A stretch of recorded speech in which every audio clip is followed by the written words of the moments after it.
apa kabar? Semoga selalu diberikan kesehatan ya. Di video kali ini saya akan berbagi resep cara membuat karedok khas Sunda.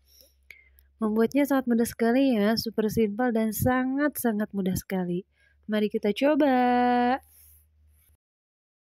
Di sini sudah ada bumbu yang sudah disediakan, diantaranya garam, sasa, gula merah, cabai rawit hijau,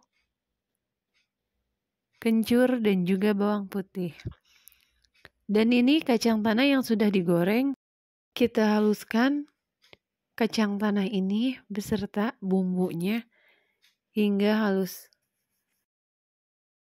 Dan ini hasilnya setelah disatukan antara kacang tanah beserta bumbu yang tadi.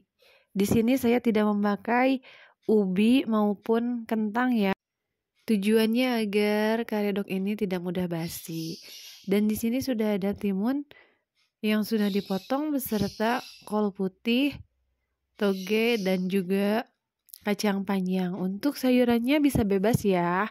Bisa diganti dengan sayuran yang lain maupun sayuran yang sudah direbus sebelumnya ya. Dipotongnya benar-benar kecil seperti ini ya.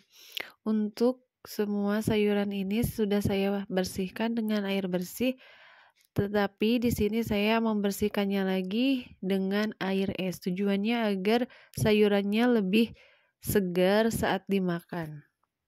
Jika dicuci sudah bersih, kita buang airnya lalu kita tiriskan.